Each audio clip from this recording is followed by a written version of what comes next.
गेल्या 12 वर्षापासून देशात आणि राज्यात भारतीय जनता पार्टीची सत्ता असून या सत्तेच्या माध्यमातून केंद्र आणि राज्य सरकारने ओबीसी समाजासाठी अनेक विकास योजना, लोककल्याणकारी योजना राबवल्या जात असून भारतीय जनता पार्टीचे सरकार ओबीसी समाजाला न्याय देण्याचे काम करत असल्याने ओबीसी युवा संघटनेला जोडला जावा या उद्देशाने भाजपा ओबीसी मोर्चाचे जिल्हाध्यक्ष कैलास पाटील यांच्या पुढाकाराने भारतीय जनता पार्टी ओबीसी मोर्चाचे प्रदेशाध्यक्ष योगेश टिळेकर यांच्या प्रमुख उपस्थितीत ओबीसी संवाद अभियान अंतर्गत उत्तर महाराष्ट्र संघटनात्मक बैठक रविवारी वसंत स्मृती भाजप कार्यालय येथे आयोजित करण्यात आली होती।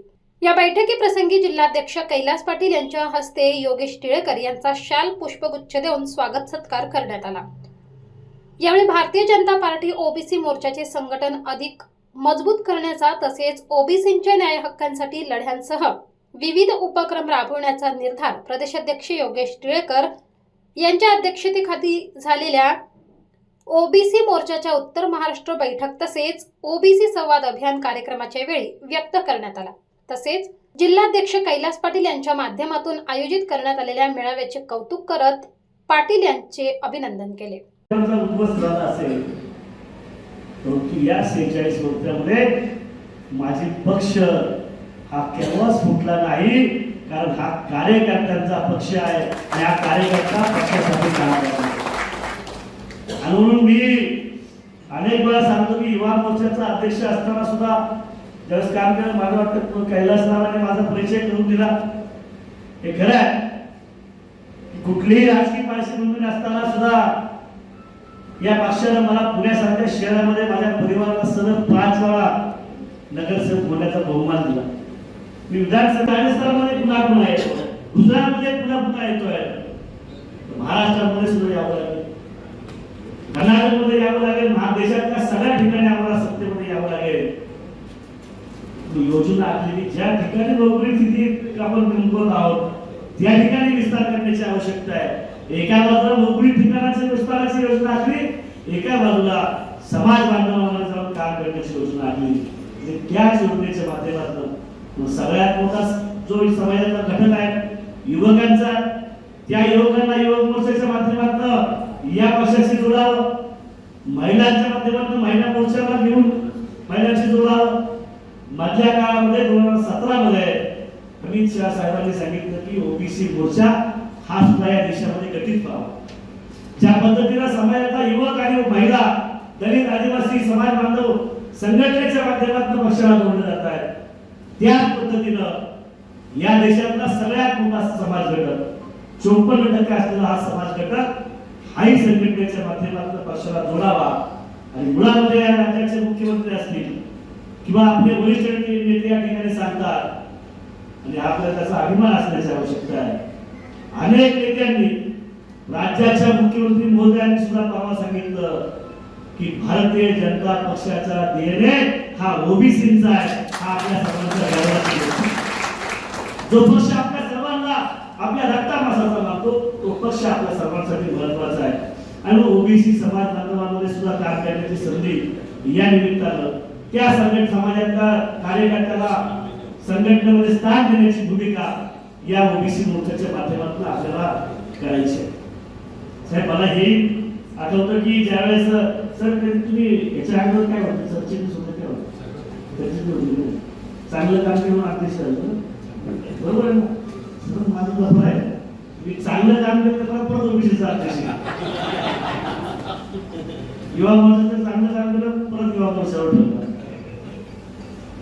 ओबीसीचा अध्यक्ष केला वाटलं तसं नाही, म्हणजे चांगलं काम केलं की तिथेच चांगलं काम केलं। पण मला अभिमान आहे की युवा मोर्चाचा अध्यक्ष झाल्यानंतर सुद्धा महाराष्ट्रातल्या 40 लाख तरुणांना सीएम चषक नावाची स्पर्धा आपण या राज्यामध्ये उभी केली आणि त्या युवकांना या पक्षाशी जोडलं। 22 साली महाविकास आघाडी सरकारच्या नाकर्तेपणामुळे ओबीसीचं राजकीय आरक्षण संपलं, सुप्रीम कोर्टाने त्याला स्टे दिला आणि आपण ओबीसी मोर्चाच्या माध्यमातून ओबीसी जागर अभियान महाराष्ट्रभर 2 वर्ष केलं। प्रत्येक भारतीय जनता पक्षाच्या नेत्यानं त्या ओबीसी जागर अभियानाच्या मोर्चामध्ये राष्ट्रवादी आंदोलनामध्ये सहभाग घेतला। राज्याचे तत्कालीन विरोधी पक्षनेते आदरणीय देवेंद्र फडणवीस साहेबांनी प्रत्येक विभागीय मेळाव्यामध्ये आपल्या सर्वांना संबोधित केलं.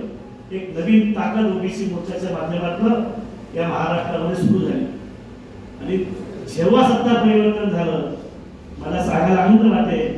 देवेंद्रजी 2022 साली 19 ला सरकार केलं, 22 ला पुन्हा उपमुख्यमंत्री झाले आणि उपमुख्यमंत्री झाल्यानंतर दुसऱ्याच दिवशी मंत्रिमंडळाची बैठक घेतली आणि मंत्रालयामध्ये ओबीसीचं राजकीय आरक्षणचे स्टे मिळाला होता त्याचा इम्पेरियल डेटा गोळा केला आणि महिनाभरामध्ये पुन्हा ओबीसीचं राजकीय आरक्षण या सरकारच्या माध्यमातून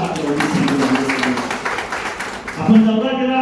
पंढरपूरमध्ये ओबीसी जागृती अभियान सुरू केलं, ठाण्यामध्ये संपलं. या महाराष्ट्राची वेगळी परंपरा कारण या राज्याने हिंदवी स्वराज्य काढले. आपल्या सर्वांचं दैवत छत्रपती शिवाजी महाराजांनी 16व्या वर्षी महाराष्ट्राचं स्वप्न पूर्ण करण्यासाठी स्वराज्याची शपथ घेतली. हा महाराष्ट्र हा शिवरायांचा महाराष्ट्र आहे. या महाराष्ट्रातला सगळ्यात मोठा समाज जो मराठा समाज बांधला आहे. या मराठा समाजाच्या मुलांनी हातातलं काम सोडलं, स्वराज्यामध्ये सामील झाला, मावळा झाला. या महाराष्ट्राच्या धनगर समाजाच्या मुलानं शेतात मेंढर पाळायची सोडली, हातात तलवार घेतली, मावळा झाला. माळी समाजाच्या मुलानं हातातला विडा सोडला, तलवार घेतली, मावळा झाला. माझ्या बंजारा समाज बांधवांच्या मुलानं कोयता सोडला, हातात तलवार घेतली, मावळा झाला. नागाच्या मुलानं वस्त्रा सोडला, तलवार घेतली, मावळा झाला.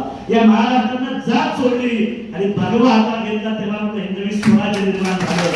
त्या महाराष्ट्राचे आपण सगळेजण जात पात सोडून काम करणारे कार्यकर्ते आहोत. मला पक्षाची जातपात मानत नाही, परंतु संघटनेच्या माध्यमातून समाजातला जो मायक्रो ओबीसी घटक आहे त्याला सन्मान द्यावा, न्याय द्यावा या भूमिकेत आपण या ठिकाणी ओबीसी मोर्चाची रचना आपण काम करतो. मला आनंद वाटेल की आपण 22 जुलै नंतर ओबीसी जनसंवाद अभियान करतो कारण या सरकारच्या माध्यमातून जे काही उपलब्धी आपल्या सर्वांना झालेली आहे. सगळ्यात पहिल्यांदा तुम्हाला मी सांगतो देशाच्या स्वातंत्र्यानंतर एकतर 40 वर्षांना आरक्षण मिळालं. आरक्षण मिळाल्यानंतर ओबीसी आयोगाची स्थापना झाली, त्याला घटनात्मक दर्जा मिळाला नाही. आदरणीय मोदीजींच्या रूपाने 2018 साली देशातल्या ओबीसी आयोगाला घटनात्मक दर्जा मिळाला. तो सन्मान देण्याचं काम मोदीजींच्या माध्यमातून या ठिकाणी झालं. 27 मंत्री या देशामध्ये ओबीसी समाज बांधवांचं काम करतात. महायुतीच्या माध्यमातून विद्यार्थ्यांसाठी आपण काम करतो. मुद्रा लोनच्या माध्यमातून, विश्वकर्मा योजनेच्या माध्यमातून आपल्या हाताला रोजगार देण्याचं काम या सरकारच्या माध्यमातून होत आहे. मग माझं सरकार देशातलं असलं किंवा राज्यातलं असेल हे आपल्या सामान्यांच्या असून त्याचं काम करतंय. म्हणजे सगळे योजना जनतेपर्यंत पोहोचवण्याचं काम, त्या समाज घटकापर्यंत पोहोचवण्याचं काम, त्याचा उल्लेख आता आमच्या अध्यक्ष सुनील बचाव साहेबांनी केला. हे खरं आहे की 2014 साली भारतीय जनता पक्षाचे 123 आमदार निवडून आले आणि 2024 साली भारतीय जनता पक्षाचे 135 आमदार निवडून आले. याचं कारण पण ते की छोट्या छोट्या मायक्रो ओबीसीच्या 90 समाजाच्या बैठका सागर बंगल्यावरती या राज्याच्या मुख्यमंत्री मोदयांनी घेतली. त्या समाज बांधवांशी बोललो, आदरणीय मुख्यमंत्री साहेब सर्वांशी बोलले, सगळ्यांशी संवाद साधला, त्या समाजाच्या अडचणी शोधून घेतल्या. वर्षानुवर्ष समाज बांधवांना ज्या ज्या अडचणी होत्या त्या सोडवण्याचं आश्वासन त्या ठिकाणी दिलं आणि या राज्यामध्ये जनतेचं आश्वासन चेहरा जर कोण असेल तो एकमेव चेहरा आहे देवेंद्र फडणवीस आणि त्यांच्या चेहऱ्यावरती विश्वास ठेवला आणि ओबीसी समाजाच्या सगळ्या मायक्रो ओबीसींनी भरभरून आशीर्वाद आपल्याला दिले. आपणही काय केलं, सरकार आल्यानंतर या छोट्या छोट्या 19 महामंडळांची निर्मिती आपण केली आणि या अधिवेशनामध्ये त्या महामंडळाला निधी देण्याचं काम सुद्धा मी या ठिकाणी सर्व अधिवेशनामध्ये मांडून देण्याचं करणार आहोत. 29 जाती अशा होत्या की मी आता सांगितलं, तुम्ही सगळे सांगतात कदाचित मला काही मिळलं नाही मिळेल, माझ्या पक्षासाठी या पक्षाच्या विचारांसाठी आपण काम करतो. हा विचार जर टिकवायचा असेल आणि तुमच्या आमच्या मनामध्ये जे वर्षानुवर्ष आहे की या राज्याचा मुख्यमंत्री आणि या देशाचा पंतप्रधान फक्त आणि फक्त भारतीय जनता पक्षाच्या शतपरिषद भाजपाच्या ताकदीवर आपल्याला करायचं असेल तर ओबीसी मोर्चा या देवाच्या कामामध्ये देशाच्या कामामध्ये मागे पडणार नाही आणि मग आपण मागे राहता कामा नये यासाठी संघटनात्मक आढावा आहे. आज आपण इथे बैठकीच्या रूपाने भेटलो. ज्या ज्या सूचना माझ्या पदाधिकाऱ्यांनी दिल्या त्या सगळ्या आपण पूर्ण करावा. 22 जुलै नंतर पुन्हा एकदा आपण अगदी मंडळापर्यंत जाणार आहोत. छोट्या छोट्या बैठकी घेणार आहोत. लाभार्थ्यांचे मेळावे करणार आहोत. लाभार्थ्यांशी संवाद करणार आहोत. मायक्रो ओबीसीच्या अडचणी समजून घेणार आहोत आणि महाराष्ट्रभर ओबीसी संवाद अभियान आपण करणार आहोत. यासाठी आपल्या सर्वांना सज्ज व्हायचं आहे आणि जे पवित्र काम आहे त्याचा उल्लेख आताच केला. आम्ही सर्वांची इच्छा आहे की 29 साली या देशामध्ये पुन्हा एकदा आपलं सरकार आणायचं आहे आणि या राज्यामध्ये देवेंद्रजींच्या रूपाने पुन्हा मुख्यमंत्री करायचं आहे. या देश कार्यामध्ये पवित्र कार्यात आपला हातभार असावा एवढीच विनंती करतो आणि थांबतो. धन्यवाद. जय हिंद, जय महाराष्ट्र. दरम्यान तळागाळातील ओबीसी समाज भाजपाशी जोडला जावा यासाठी उत्तर महाराष्ट्राची ही बैठक आयोजित करण्यात आली होती. या बैठकीला मोठा प्रतिसाद मिळाला असून प्रदेशाध्यक्ष योगेश टिळेकर यांची संघटन शक्ती बघून दूरदृष्टी ठेवून भाजपच्या ओबीसी मोर्चाचे प्रदेशाध्यक्षपदी पुन्हा निवड झाल्याने कैलास पाटील यांनी टिळेकर यांचे अभिनंदन केले. आज उत्तर महाराष्ट्र ओबीसी महामंडळाची आदरणीय योगेश अण्णा टिळेकर आमचे प्रदेशाध्यक्ष की जे एक युवा नेतृत्व 5 वेळेस नगरसेवक राहिले, युवा मोर्चा अध्यक्ष राहिले, ओबीसी अध्यक्ष याच्या आधी राहिले, आता परत महाराष्ट्र प्रदेश ओबीसी अध्यक्ष पदावर त्यांची नियुक्ती झाली आहे. मी तर असं म्हणेन की ही ओबीसी समाजाला एक आदरणीय मुख्यमंत्री आमचे देवेंद्रजी फडणवीस यांची दूरदृष्टी आहे की यांनी एक ओबीसी समाजाला एक परीस दिलाय योगेशजी अण्णा टिळेकर यांच्या माध्यमातून. त्यांच्या मार्गदर्शनाखाली आम्ही ओबीसी समाजाकरता तळागाळात जाऊन ज्या ओबीसी समाजाकरता स्कीम आहेत या सर्वसामान्यांपर्यंत पोहोचवायच्या. ओबीसी महामंडळाला